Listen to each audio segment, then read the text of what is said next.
नमस्कार साथियों, JP fact ज्ञान यूट्यूब चैनल पर आप सभी का एक बार फिर से स्वागत है। और आज हम आपके लिए लेकर के आए हैं अलंकारों की क्लास।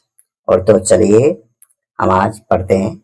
हमारे जितने भी अलंकार हैं उन सारे अलंकारों को हम एक एक करके उनके लक्षणों को हम पढ़ते हैं और समझते हैं। अगर हमने अलंकारों के जो भी लक्षण हैं, अलंकारों के जो भी नियम हैं, तो उनको यदि हम समझ जाते हैं तो हमको चाहे कोई भी श्लोक दे दे और तो उसको हम वहाँ पर पढ़ करके और समझ करके हम वहाँ पर उस अलंकार को निकाल सकते हैं। अगर हमको अलंकारों का लक्षण ही नहीं पता होगा, अलंकारों के बारे में कुछ ज्ञान ही नहीं होगा, तो हम वहाँ पर जो भी श्लोक दिया दिया गया होगा वहाँ से हम अलंकारों को समझ करके नहीं निकाल सकते। इसलिए अलंकारों को पढ़ने से पहले हमें अलंकारों के लक्षण, अलंकारों के नियमों को सबसे पहले पढ़ना होगा, उनको याद करना होगा। क्योंकि अधिकांश जो क्वेश्चन बनते हैं वो लक्षणों को लेकर के ही बनते हैं। और यदि हम लक्षणों को अच्छी तरह से सीख जाते हैं, उनके नियमों को हम याद कर लेते हैं, अच्छी तरह से समझ जाते हैं, तो चाहे कोई सा भी श्लोक दे दिया जाए, कोई सा भी छंद आपको दे दिया जाए, तो वहाँ से आप अलंकार को आसानी से अर्थ करके निकाल सकते हैं। तो चलिए आज हम पढ़ते हैं अलंकारों के बारे में कि अलंकार जो हैं उनके कौन-कौन से अलंकार हैं और कौन-कौन से अलंकारों का क्या-क्या लक्षण है। तो पढ़ते हैं आज अलंकार। अलंकार की परिभाषा है कि अलंकार किसे कहते हैं। अलंकरोति इति अलंकार है, अर्थात जो अलंकृत करे, जो सुशोभित करे, उसको हम क्या कहते हैं, अलंकार कहते हैं। यानी काव्य शोभाकारान धर्मान अलंकारान प्रचक्षते। यानी जब छंद में या काव्य में जो अलंकृत करता हो, जो शब्द, जो अर्थ जो अलंकृत करता हो, उसको क्या कहते हैं, अलंकार कहते हैं। अलंकार के कितने भेद होते हैं, आपसे पूछा जाए कि अलंकार के कुल कितने भेद हैं, तो अलंकार के जो भेद हैं वो यहाँ पर 3 दिए गए हैं। पहला है शब्दालंकार, दूसरा है अर्थालंकार और तीसरा है उभय अलंकार। शब्दालंकार कहाँ होता है, जहाँ पर अलंकार, जहाँ पर काव्य की शोभा यानी काव्य का जो अलंकृत है, रूप है, वह शब्द पर निर्भर होता है, वहाँ पर शब्दालंकार होता है। और जहाँ पर काव्य की शोभा अर्थ के आधार पर स्पष्ट होती हो, वहाँ पर अर्थालंकार होता है। और उभय अलंकार कहाँ होता है, उभय अलंकार वहाँ पर होता है जहाँ पर काव्य की या श्लोक की या छंद की जो शोभा है वह शब्द पर भी आधारित हो और अर्थ पर, यानी दोनों ही प्रकार के वहाँ पर जो है अलंकार होते हैं, तो उनको उभय अलंकार कहते हैं। यानी उभय अलंकार जो होता है शब्द अलंकार और अर्थालंकार दोनों का समावेश होता है। आगे देखते हैं कि जैसे शब्दालंकार के उदाहरण कौन-कौन से हैं, जैसे कि अनुप्रास अलंकार है, यमक अलंकार है, ये आपके शब्द अलंकार के उदाहरण हैं। अर्थालंकार, अर्थालंकार के कौन-कौन से अलंकार आते हैं अर्थालंकार में, आपका रूपक हुआ, उपमा हुआ, आदि ऐसे बहुत से अलंकार हैं जो अर्थालंकार में आते हैं। उभय अलंकार में आपके कौन-कौन से अलंकार आ सकते हैं, तो श्लेष अलंकार आप याद रखिएगा कि श्लेष अलंकार जो है उभय अलंकार है, और संसृष्टि अलंकार जो भी है ये भी आपका उभय अलंकार में आता है।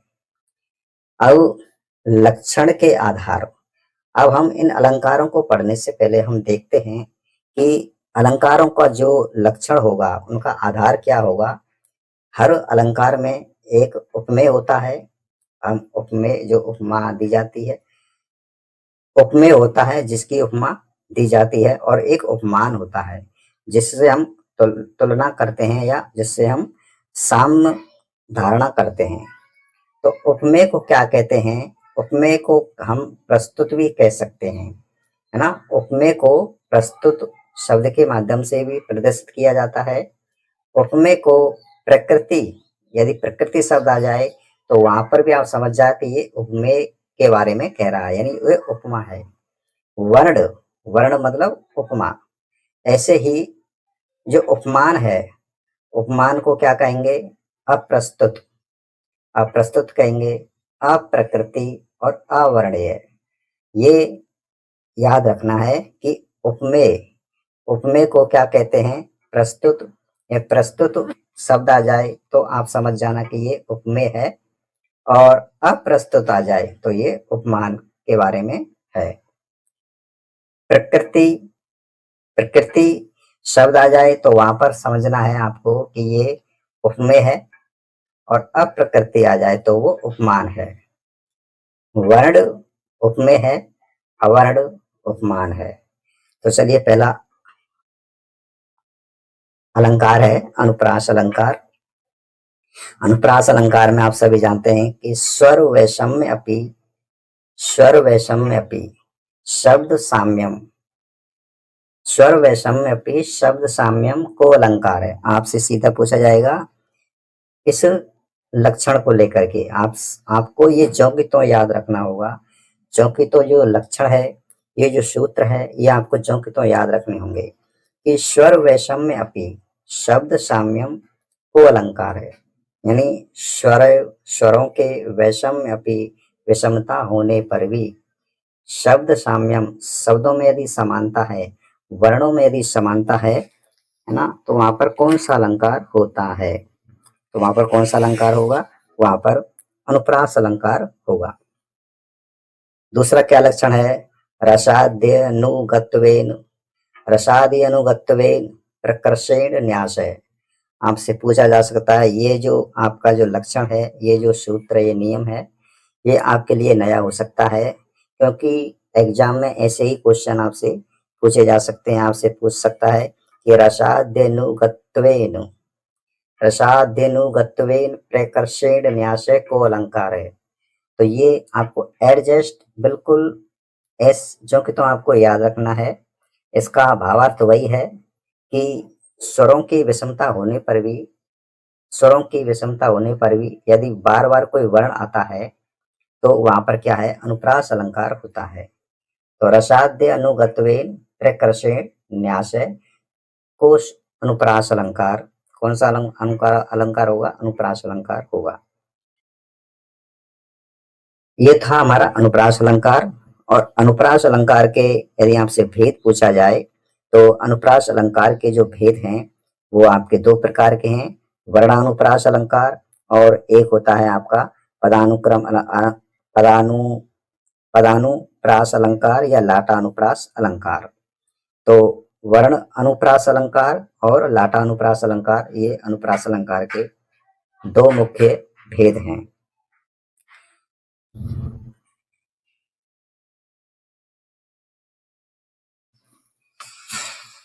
अगला अलंकार है यमक अलंकार।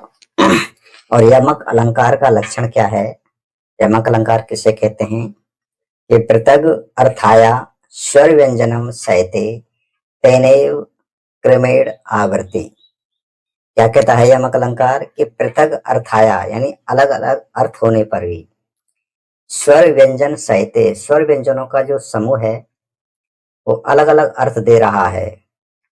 तेनेव क्रमेण तेनावृत्ति को अलंकार है। कौन सा अलंकार होता है? वहां पर यमक अलंकार होता है।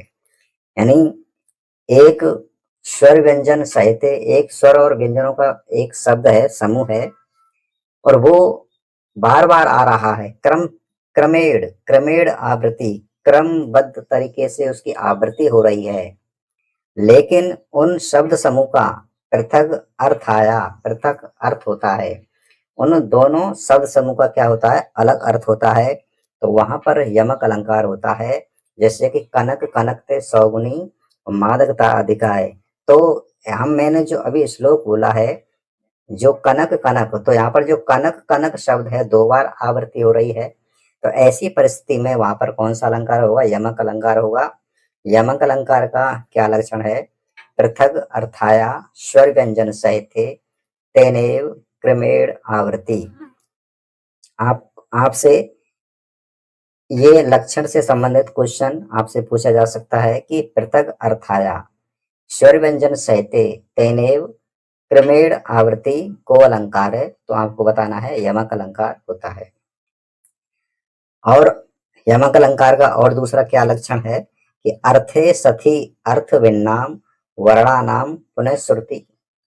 अर्थे सति, अर्थे सति, अर्थे सति, अर्थ भिन्ना नाम, अर्थ अर्थे सति, है ना। अर्थे सति अर्थ में, यदि अर्थे सति यदि अर्थों में, अर्थे सति यदि अर्थ होने पर अर्थ भिन्ना नाम भिन्न भिन्न अर्थ हो, वर्णा नाम पुनः श्रुति, वर्णों के पुनः यानी शब्द समूह के पुनः आगमन होने पर उनके अर्थ क्या हो, अलग अलग हो, तो वहां पर भी कौन सा अलंकार होता है, यमक अलंकार होता है।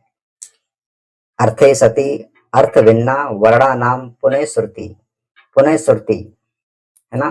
पुनः बार बार यदि कोई शब्द समूह आ रहा है और उसका अर्थ क्या है, अर्थ भिन्ना, यहाँ पर भी अर्थ भिन्न है ना, अर्थ भिन्न है, तो पृथक अर्थाया, पृथक अर्थाया, जहां पर शब्द समूह आ रहा है और उसका क्रम रूप से आ रहा है और उस शब्द समूह का एक शब्द का तो अलग अर्थ है और दूसरे शब्द का अलग अर्थ है, तो ऐसी परिस्थिति में वहां पर क्या होगा, यमक अलंकार होगा। तो अर्थे सति अर्थ भिन्ना, अर्थे सति अर्थ भिन्नाम वर्णानाम पुनः श्रुति सूत्र से जो लक्षण है ये किसका है, यमक, यमक अलंकार का। आवर्ती वर्ण, आवर्ती वर्ण वर्णस्तबकम यमक, आवृत्ति, आवृत आवृत्ति होती है यानी बार बार वर्ण आता है, क्या आता है, वर्ण स्तबकम, वर्ण समूह, यदि वर्णों का कोई समूह यदि आवृत्ति हो रही है, क्रमबद्ध तरीके से हो रही है, तो वहां पर सीधा है कि वहां पर कौन सा अलंकार होगा, यमक अलंकार होगा। तो ये कुछ लक्षण है जो ये तो लगभग लगभग लगभग सभी ने देखा होगा, लेकिन इन लक्षणों से लेकर के भी आपसे क्वेश्चन पूछा जा सकता है, तो वहां पर आप कंफ्यूज हो सकते हो। आवृत वर्ण स्तबकम यमक है, आपसे पूछा जाएगा कि आवृत वर्ण स्तबकम को अलंकार है, तो वहां पर क्या है कि वर्णों की आवृत्ति हो रही है। आपको तो यहाँ पर क्या है कि लक्षण याद करना है और समझना भी है। यदि आपने अलंकारों के लक्षण जो नियम है वो समझ लिए हैं, तो आप चाहे कोई सा भी लक्षण जो एग्जामिनर है अपनी तरफ से बना करके दे दे, तो आप वहां पर कंफ्यूज नहीं हो सकते।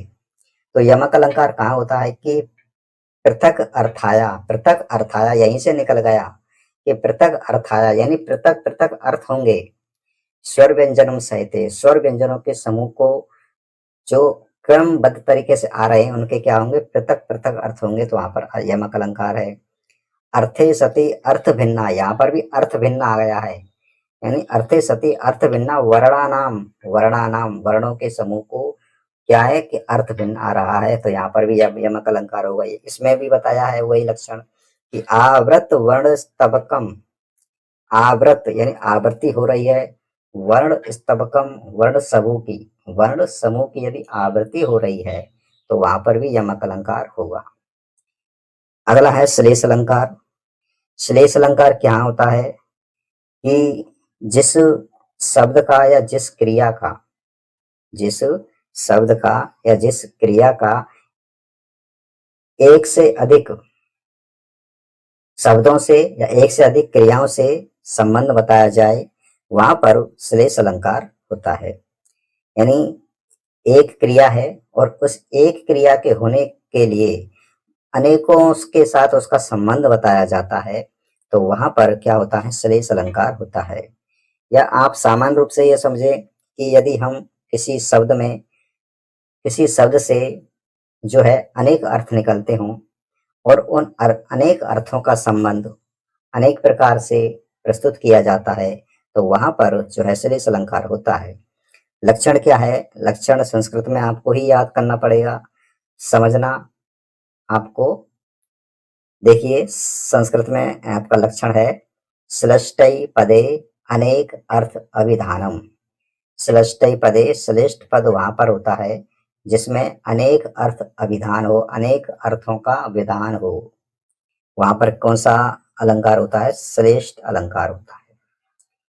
दूसरा क्या लक्षण है, वाच्य मेदेन भिन्ना यत युगपद भाषण सदृश्य वाच्यम वाच्यमेदेन, यानी वाच्य में, है ना, कोई सी भी वाक्य में भिन्न भिन्न पद आने पर भी युगपदम भाषण सदृश्य, यानी भावार्थ वही है कि जहां हम किसी शब्द से, या वाच्य एक है और वाच्य एक होने पर उस वाच्य का बहुत सारी क्रियाओं के साथ उसका संबंध बताया जा रहा है, तो वहां पर श्लेष अलंकार होता है ना। तो अनेक अर्थ के अभिधान में श्लेष अलंकार होता है, और अनेक प्रकार के साथ जो संबंध बताया जाता है वहां पर भी श्लेष अलंकार होता है।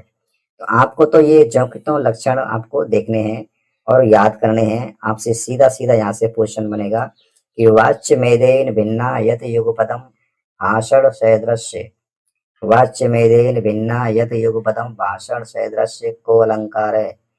वाच्य मेदेन भिन्ना यत युगपदम भाषण सदृश्य को अलंकार है, श्लेष अलंकार है।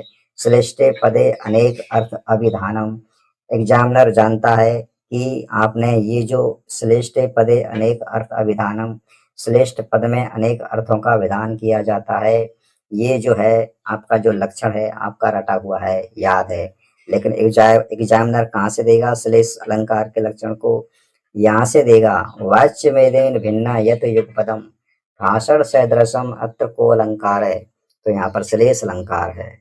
इसलिए मैंने यहाँ पर क्या है कि लक्षणों को समावेश किया है, क्योंकि लक्षणों से संबंधित आपका कोई सा भी जो अलंकार है वो गलत ना हो। यदि आपने लक्षण सीख लिए और आपने नियम जान लिए तो श्लोक चाहे कोई सा भी दे दिया जाए, आप वहां से इसको आसानी से निकाल सकते हैं। अगला अलंकार देखते हैं।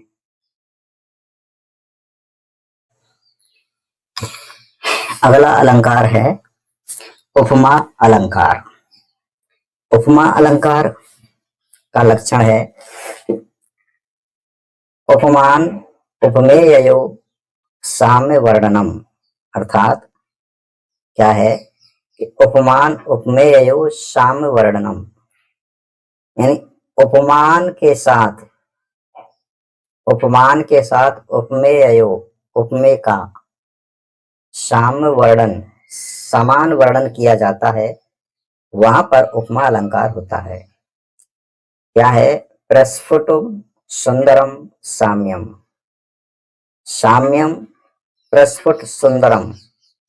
प्रस्फुटम बात वही है, प्रस्फुट सुंदरम साम्यम, यानी प्रस्फुटम यानी उपमान के साथ, है ना, प्रस्फुटम उपमान के साथ उपमेय का जब साम्यम समानता प्रदर्शित की जाती है वहां पर उपमा अलंकार होता है।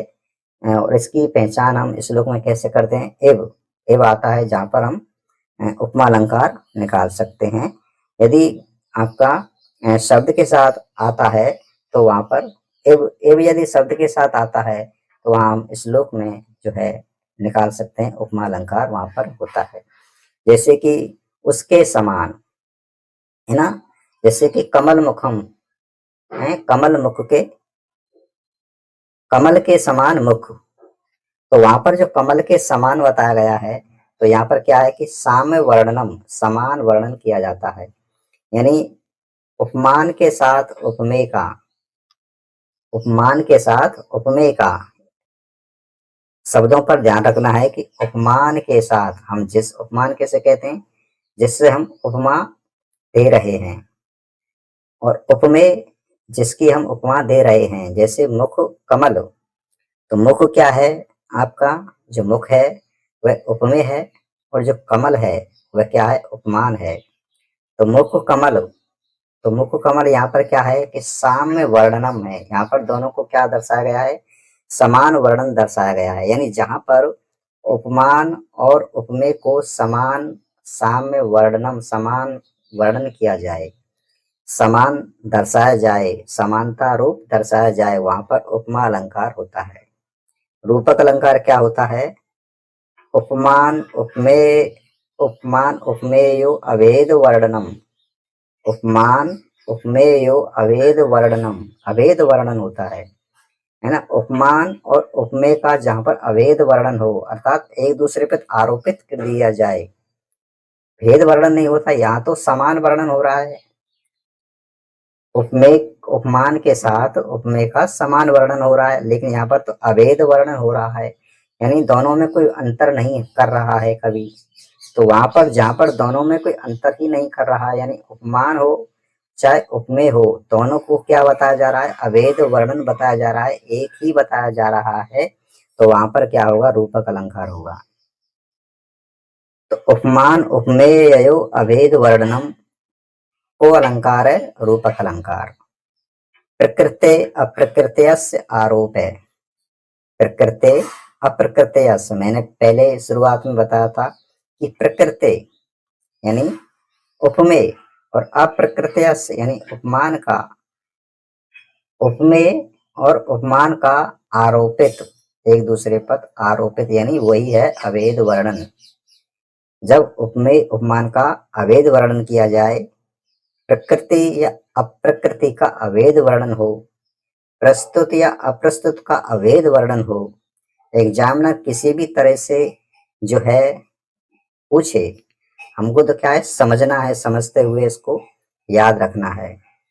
तो मैंने पहले भी बता दिया था कि प्रकृति, प्रकृति का मतलब यहाँ पर क्या है, उपमेय, जिसके साथ हम तुलना कर रहे हैं उपमेय, और अप्रकृतयस यानी उपमान। तो जहां पर उपमेय और उपमान की क्या हो, आरोपित हो, एक दूसरे पर आरोपित हो, यानी वही है अभेद वर्णन हो, दोनों में अंतर ना दिखाया जाए, वहां पर क्या होता है, रूपक अलंकार होता है। जैसे माया रूपी नरपतंग, है ना, माया रूपी नरपतंग। तो इस तरह से ये है उपमा अलंकार और रूपक अलंकार में, दोनों में बहुत ही सूक्ष्म अंतर है। उपमा अलंकार में साम्य वर्णन होता है, उपमेय उपमान का समान वर्णन होता है, जबकि रूपक अलंकार में उपमेय उपमान का अभेद वर्णन होता है, उनमें भेद वर्णन नहीं होता है, उनमें एक दूसरे पर क्या है, अभेद वर्णन होता है, पूरी तरह से आरोपित होता है। अगला अलंकार देखते हैं। अगला अलंकार है उत्प्रेक्षा अलंकार। और उत्प्रेक्षा अलंकार को क्या है कि संभावनम अत उत्प्रेक्षा, जहां पर संभावना व्यक्त की जाए वहां पर उत्प्रेक्षा अलंकार होता है।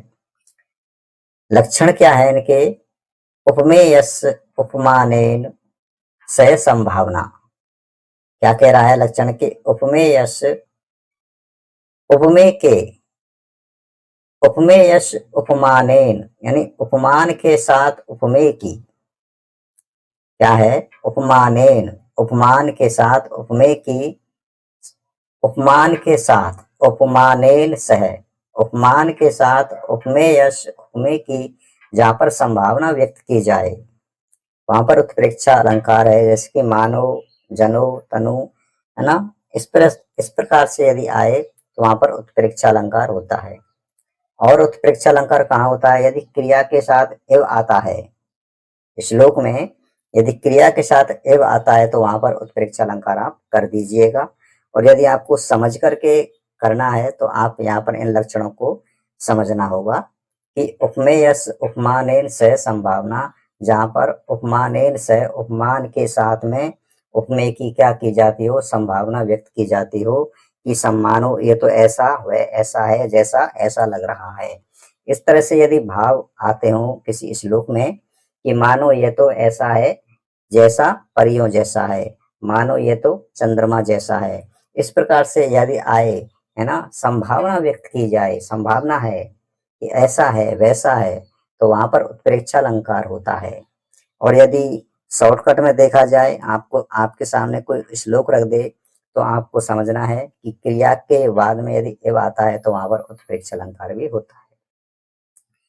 लक्षणों में अगला लक्षण है, अगला सूत्र है प्रकृति परात्मना संभावना। प्रकृति मैंने पहले बताया कि प्रकृति यानी उपमेय में, उपमेय में जब उपमेय में परात्मना उपमान उपमान की संभावना की जाए, परात्मना, परात्मना यानी पर की, दूसरे की।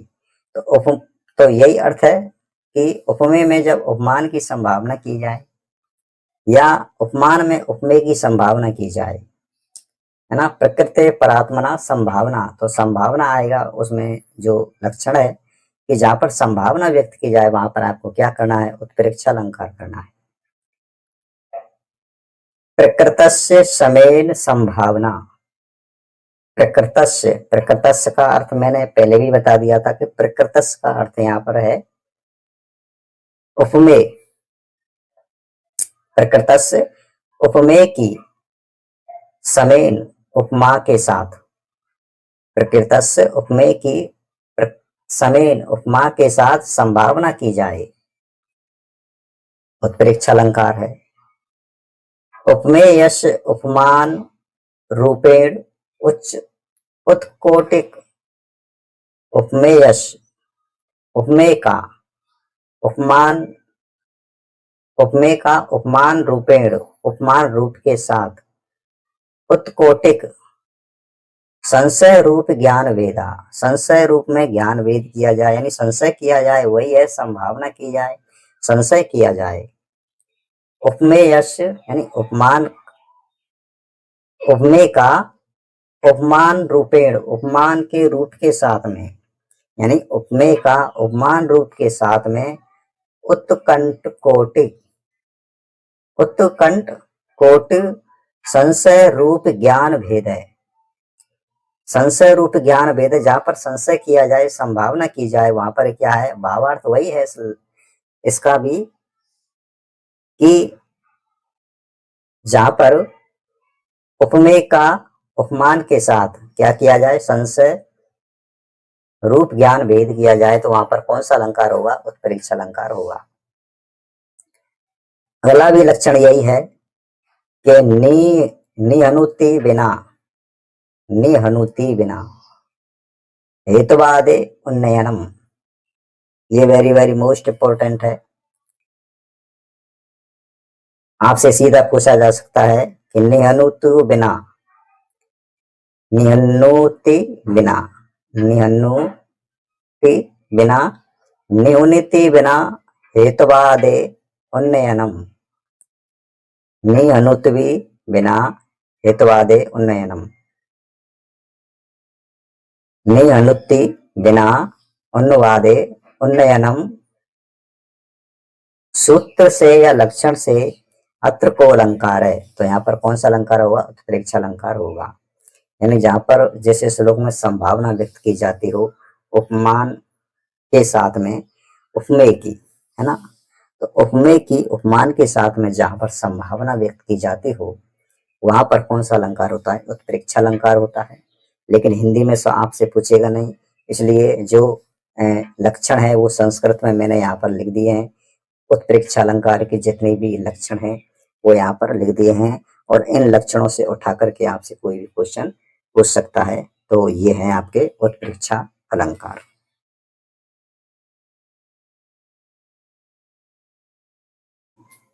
अगला अलंकार है स्वभावोक्ति अलंकार। स्वभावोक्ति अलंकार जैसा कि नाम से ही प्रतीत होता है कि जहां पर जिस छंद में या जिस श्लोक में या जिस काव्य में किसी के स्वभाव का वर्णन किया जाता हो वहां पर स्वभावोक्ति अलंकार होता है। लेकिन संस्कृत में इसका क्या लक्षण है, तो ये आपको लक्षण जंकी तो याद करना होगा। हिंदी में तो हमने समझ लिया कि जिस छंद में या जिस वाक्य में किसी के स्वभाव का वर्णन किया जाए, पशु पक्षियों का हो सकता है या किसी बालक का हो सकता है, उनके स्वभाव का वर्णन मिलता हो तो वहां पर स्वभावोक्ति अलंकार होता है। जैसे लक्षण है, सॉरी, यहाँ पर ये लक्षण दिया है कि डिम्बादे स्वक्रिया रूप वर्णनम, डिम्बादे, डिम्बादे का मतलब होता है यहाँ पर बालक या पशु पक्षियों में, डिम्बादे बालक या पशु पक्षियों में स्वक्रिया रूप वर्णनम, स्वयं की क्रिया का जब रूप वर्णन किया जाता है, उनके स्वभाव का वर्णन किया जाता है, तो वहां पर स्वभावोक्ति अलंकार होता है। जैसे एक मृग है और वो उस मृग के पीछे यदि कोई शिकारी है वो पीछे पड़ा हुआ है, तो मृग दौड़ता है मुंह में तिनके को लेते हुए, और इतनी तेज दौड़ता है कि कभी पीछे के पैर को आगे कर देता है, आगे के पैर को पीछे कर देता है, और फिर मुड़ मुड़ कर देखता है कि मेरा जो शिकार करने वाला है वो कहाँ तक पहुंच गया है। तो ये मृग का स्वभाव है। इस तरह का यदि कहीं वर्णन मिलता है तो वहां पर स्वभावोक्ति अलंकार होगा। इसका जो लक्षण है वो है डिम्बादे स्वक्रिया रूप वर्णनम। डिम्बादे स्वक्रिया रूप वर्णनम। आपसे सीधा पूछा जाएगा डिम्बादे स्वक्रिया रूप वर्णनम अत्र को अलंकार है, स्वभावोक्ति अलंकार होता है। दूसरा है, दूसरा लक्षण भी है दुरूहार्थ स्वक्रिया रूप वर्णनम। दुरूहार्थ स्वक्रिया रूप वर्णनम। दुरूहार्थ स्वक्रिया रूप वर्णनम अत्र को अलंकार है। तो दुरूहार्थ स्वक्रिया रूप वर्णनम, यहाँ पर भी स्वक्रिया का रूप वर्णन किया जा रहा है, तो वहां पर स्ववाक्य अलंकार है। आगे है जात्यादिषु स्वतः सिद्ध क्रियादे वर्णनम। जात्यादिषु स्वतः सिद्ध क्रियादे वर्णनम। स्वतः, स्वतः सिद्ध क्रियादे वर्णनम, है ना, जहां पर स्वयं की सिद्ध हुई क्रियाओं का वर्णन किया जाए। जात्यादेशु, जात्यादेशु, है ना, तो वहां पर क्या है कि स्वावोक्ति अलंकार होता है। जात्यादेशु यानी जो आपके पशु पक्षी जानवर हैं इत्यादि हैं, तो जात्यादिशु हैं विशेष जातियों का जब स्वतः सिद्ध क्रिया, सिद्ध क्रिया दे, है ना, स्वभाव की क्रिया का स्व क्रिया का वर्णन किया जाए तो वहां पर स्वावोक्ति अलंकार होता है। उदाहरण कोई सा भी हो सकता है, तो आपको तो यहाँ पर लक्षण देखना है और इन अलंकारों का अर्थ समझते हुए चलना है।